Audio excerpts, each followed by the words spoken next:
Homeopathy ঔষধ চলাকালীন চা কফি এগুলো খাওয়া যাবে কি যাবে না, এরকম গুরুত্বপূর্ণ তথ্য জানতে চাইলে ভিডিওটি সম্পূর্ণ দেখুন। নমস্কার, আমি ডাক্তার অভিজিৎ বিশ্বাস, একজন হোমিওপ্যাথিক কনসালট্যান্ট। আমার দীর্ঘ ক্লিনিক জীবনে অনেক রোগী আমাদেরকে জিজ্ঞেস করে থাকেন যে ডাক্তারবাবু, আপনার ঔষধ চলাকালীন কি কি খাওয়া যাবে ও কি খাওয়া যাবে না। আমি তাদের জন্য বা যে সমস্ত মানুষ আমার ইউটিউব চ্যানেলের সঙ্গে যুক্ত সেই সাধারণ মানুষকে জানাই আজ কি খাওয়া যাবে এবং কি খাওয়া যাবে না।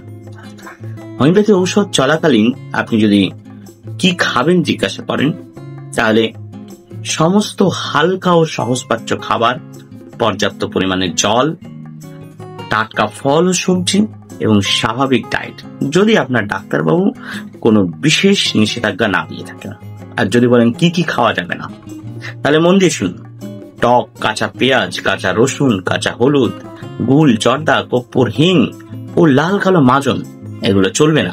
চা, কফি, পেপারমেন্ট, মেন্থল এগুলোও চলবে না। আর যারা ধূমপান বা অ্যালকোহল বা কোল্ড ড্রিঙ্কস এর হ্যাবিট রাখেন তাদের জন্য বলে থাকি, ঔষধ চলাকালীন কিছুদিনের জন্য আপনাদের এগুলো থেকে বিরত থাকতে হবে।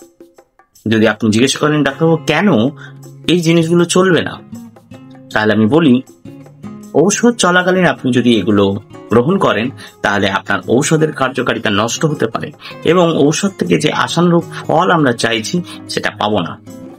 আপনারা হোমিওপ্যাথি ঔষধ কি খাচ্ছেন? যদি খেয়ে থাকেন কি কি জিনিস এড়িয়ে চলেন কমেন্ট করে জানাবেন। আর আমাদের চ্যানেলটিকে সাবস্ক্রাইব করে নেবেন এরকম সহজ সরল হোমিওপ্যাথিক ব্যাখ্যার জন্য।